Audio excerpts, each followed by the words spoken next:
Diputado, muy buenas noches. Jorge Figueroa lo saluda. ¿Cómo le va? ¿Qué tal? Muy buenas noches, Jorge. ¿Cómo está? Bien, muy bien. Le quería preguntar primero por el presupuesto. ¿Qué concepto general le merece la sanción de esta media sanción del presupuesto? Si es un presupuesto cumplible, si se hicieron las modificaciones que muchos reclamaban, que eso, por ejemplo, en el tema de ciencia y tecnología. Bueno, si es un presupuesto cumplible, dependerá claramente de las políticas de gobierno y de gestión que lleve adelante el gobierno nacional durante el año que viene. Uno puede plantearse metas más o menos realistas, pero claramente dependerá de algunas variables macroeconómicas que a nuestro criterio el gobierno va a tener que cambiar.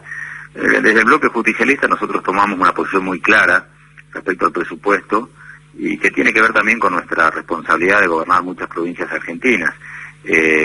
Hemos planteado una discusión hasta el último día, hemos logrado incorporar varias modificaciones, no quizá todas las que quisiéramos, pero teníamos muy en claro que no íbamos a cometer la irresponsabilidad de dejar al país sin presupuesto, porque es la herramienta fundamental que cualquier gobierno nacional, provincial o municipal tiene.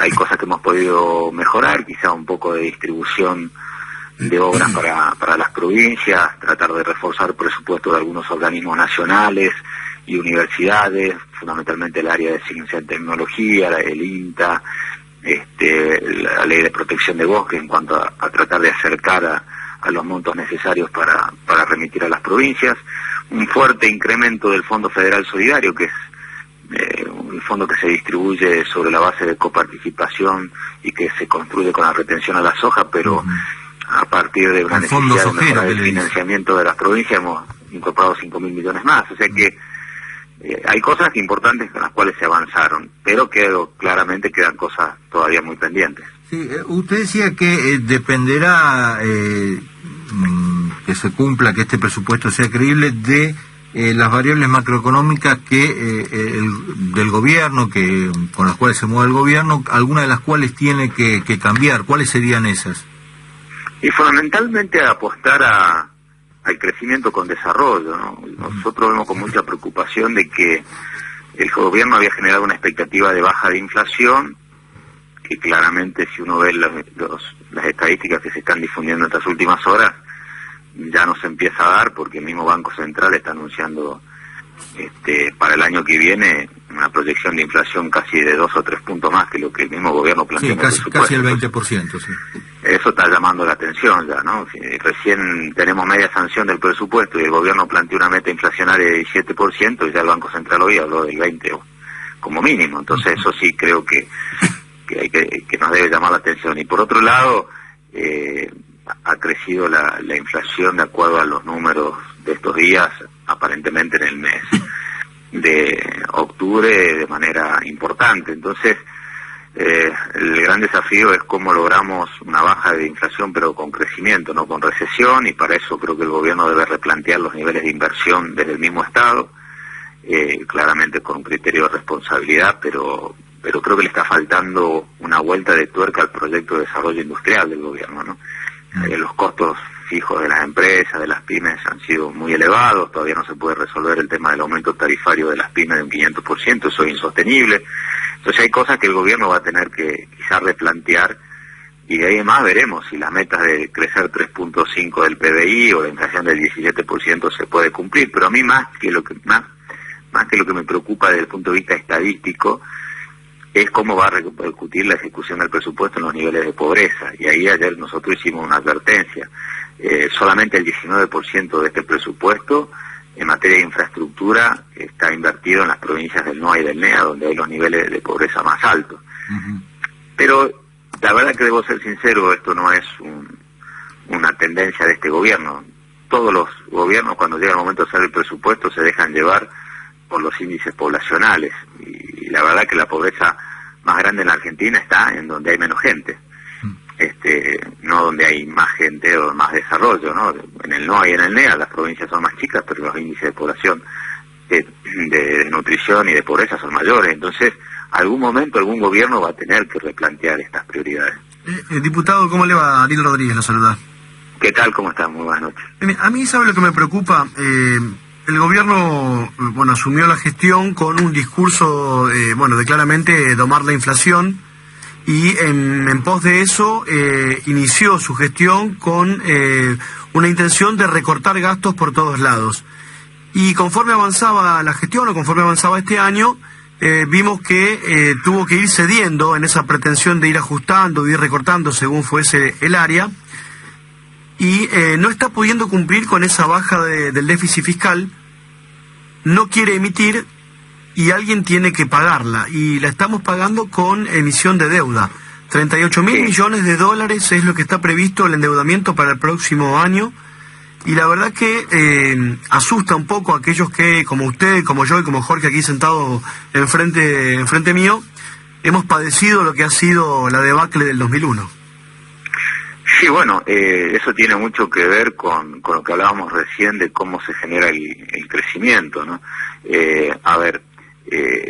Nosotros, si bien aportamos las herramientas y los instrumentos necesarios para garantizar gobernabilidad, porque lo peor que puede percibir la sociedad argentina es que entienda que la oposición está jugando al fracaso del gobierno. Entonces, si el gobierno acierta o fracasa en sus políticas, debe ser a partir de sus propias decisiones, no porque la oposición lo acorrale a hacer determinadas cuestiones. Entonces, sí, por pero, eso, diputado, ¿sabe qué? Los que perdemos somos siempre nosotros, la sociedad. Me parece, por eso, creo que a eso yo iba, que nosotros tenemos que al gobierno le va bien o le va mal. Me parece que pero yo quiero decir, a ver si se me entiende bien.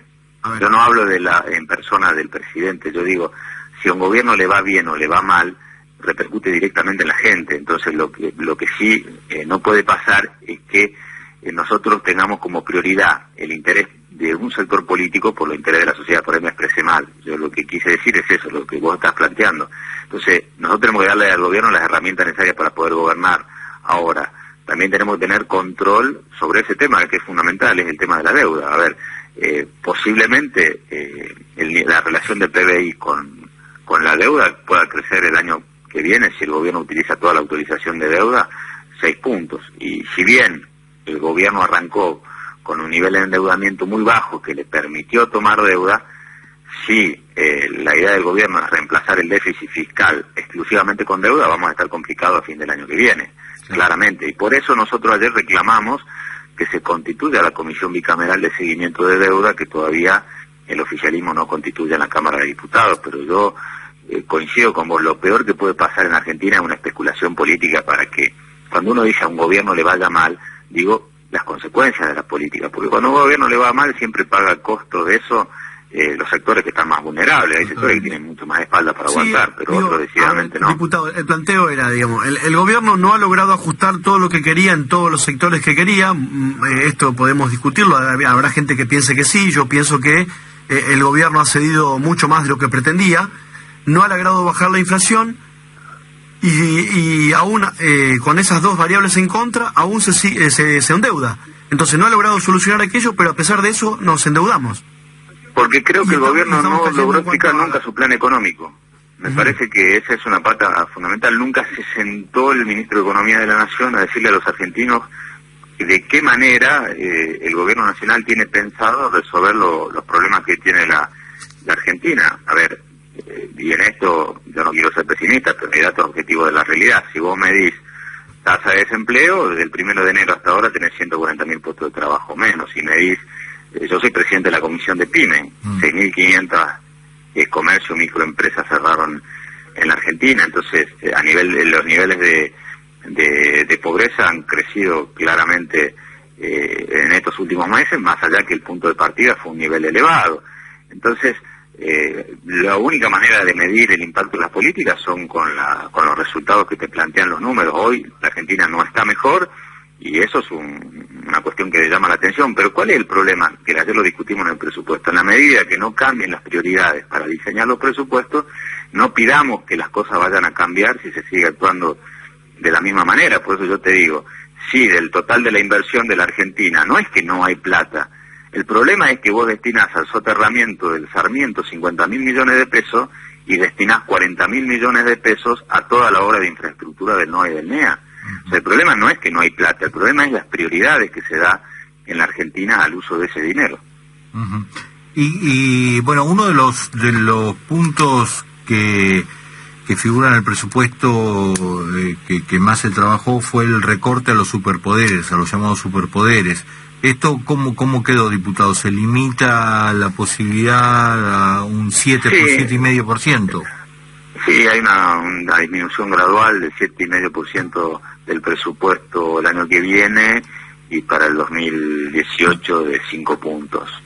Es un avance, no es la derogación totalmente de lo que en realidad superpoderes se llama lo que es las transferencias de partida, ¿no? La reasignación de partida, y además con algo que es interesante, una limitación en cuanto a el concepto, que no podés transferir más del 15% de gastos de capital a gastos corrientes, o sea, no podés sacar más del 15% de las inversiones a gastos corrientes. Ahora, la situación de las provincias, diputado, con esta transferencia, con este refuerzo de transferencia de fondos, ¿soluciona algo? ¿Las provincias van a salir a pedir autorización para emitir deuda? ¿Cuál es la situación de las provincias? Bueno, ya hay provincias que han tenido que salir. En el caso de la provincia de Salta, la cual yo represento, ha emitido deuda por 350 millones de dólares para poder realizar un plan de inversión, porque la obra pública, ustedes saben que durante gran parte de este año todavía no se ha reactivado, estuvo parada, y si no hay una reactivación económica en la Argentina, si hay recesión y no hay obra pública, no hay manera de llevar adelante la economía interna. Entonces, nosotros no podemos parar el ritmo de inversión en el interior. Hay provincias que tienen una situación fiscal que le ha permitido acceder al crédito. Hoy en mi provincia se está llevando adelante un plan de inversiones de 350 millones de dólares que está permitiendo mover la economía con medidas contracíclicas, ¿no? Que creo que es lo que le hace falta a la Argentina. Yo creo que la recesión no se sale deprimiendo más la economía, sino activándola, es al revés, pero bueno, son conceptos. Hay provincias que lo pueden hacer, hay provincias que claramente ni siquiera están en condición a veces de pagar los sueldos, o ha dependido de la calidad de la administración y de la ley de responsabilidad fiscal que tiene cada provincia, pero la situación de las provincias no es fácil. Es imposible pensar que si un país no se reactiva, las provincias no van a pagar las consecuencias. Uno puede ser lo más prolijo posible al momento de administrar una provincia, pero en condiciones generales dificultosas, tarde o temprano la dificultad te llega también a cada una de las provincias, ¿no? Y el problema es que lleguemos a pensar que lo normal es solamente provincias que paguen sueldos, porque eso es lo peor que nos puede pasar. Sí. Si creemos que una provincia está bien solamente porque puede pagar los sueldos de la administración pública, estamos dejando afuera a la mayoría de la sociedad que depende de la actividad privada. Y ahí es donde hoy se está viendo, creo yo, el gran problema en el interior que mueve a través de pymes, que generan el 90% del trabajo en Argentina. Las pymes están cerrándose, ha caído su actividad, las aperturas de importaciones en algunos lugares está dañando las economías regionales. Yo te digo, un sector, el tabacalero, por ejemplo, que tiene un impacto del gas del 500%, ¿cómo va a ser para afrontar la época del estufado? Hay riesgos muy puntuales y muy concretos en economías regionales. Está pasando a la política económica regional de frutas en el sur también, con la importación de algunas frutas. Nos ha pasado a nosotros hasta algo que nunca nos íbamos a imaginar, que venga importación de especies. Esta cuestión que nos ha ido afectando a los productores del Valle Calchaquí. Hemos tenido que hacer un reclamo al gobierno nacional y ha parado a revertir esta situación. Entonces, es el otro tema de la Argentina, el modelo económico de importación, que claramente está afectando el mercado interno. Ahora, diputado, usted hablaba de la obra pública, y otro de los proyectos que se aprobó después de haberlo mandado a comisión la semana pasada fue el de participación público-privada, que hoy, por ejemplo, el asesor presidencial Horacio Reiser señaló que va a movilizar unos 40.000 millones de dólares de inversión. ¿Qué hizo que este proyecto, que la semana pasada se mandó a revisión, pudiese volver y ser aprobado? ¿Cuáles fueron los puntos centrales para eso? Mayores niveles de control, la necesidad de control por parte del Congreso, además de los organismos externos, la necesidad de dar prioridad al compra argentino, la igualdad de posibilidades para las ofertas de contrataciones para las pymes, la limitación dentro del presupuesto de un monto determinado, fundamentalmente límites y que eso, a ver, el sistema rige en casi todos los lugares del mundo. De hecho, en Argentina había un decreto del presidente Néstor Kirchner del año 2005 que determinaba el sistema. Bueno, ahora se lo da con un rango de ley, con otras características, pero a ver, todas las herramientas que sirvan para atraer inversiones, bienvenidas sea. Ahora, el problema es que primero las inversiones iban a venir con resolver el problema del default, luego las inversiones iban a venir vetando la ley antidespido, luego las inversiones iban a venir con la ley de contratación pública-privada. Bueno, se están demorando las inversiones, ese es el problema. Sí, se están demorando. Y uno de los puntos cuando se cuestionaba, por lo menos la semana pasada, que se mencionó mucho y que después se dejó de mencionar, tiene que ver con la jurisdicción. Algunos decían que los capitales privados en las asociaciones con empresas, con el gobierno, mejor dicho,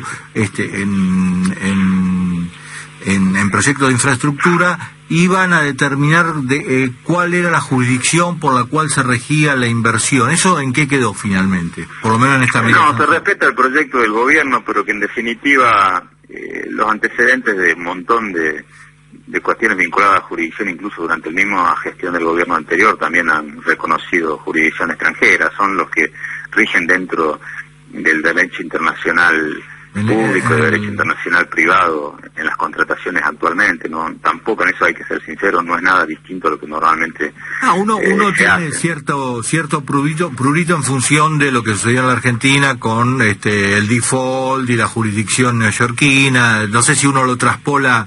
Sí, yo creo que hemos quedado asustados con ese tema, y lógicamente, pero también en materia de contratación público-privada, en esto debo hacer, además, a ver, más allá que uno sea crítico en un montón de cuestiones, esto debo ser sincero, que en materia de jurisdicción, desde este punto de vista no se ha hecho nada distinto a lo que se hace en todos los lugares del mundo. Uh-huh. ¿Y las empresas locales van a tener un cupo de participación? ¿Cómo es el tema? Sí, se le da a las pymes la posibilidad de igualar ofertas, y también se requiere una serie de dictámenes de organismos específicos para poder justificar cuándo se justifica, cuándo tiene razón no contratar un compra argentino o algo ofertado por una empresa argentina y necesariamente tenga que recurrir a una empresa foránea. Tiene que ser claramente justificado, no puede ser discrecional, y siempre se le da la posibilidad a la empresa nacional de equiparar o igualar oferta, que es lo más importante. Esto, vale aclararlo, diputado, vale para bienes y servicios, queda excluida de esta normativa la mano de obra. No, por supuesto, la idea es darle prioridad a la mano de obra local y la mano de obra regional. Correcto, repasamos los principales temas que se trataron en el Congreso con el diputado Pablo Cocinera, a quien le agradecemos muchísimo, Pablo, que nos haya atendido y su generosidad con el tiempo. No, al contrario, muchísimas gracias a ustedes, que tengan muy buenas noches. Igualmente, hasta luego.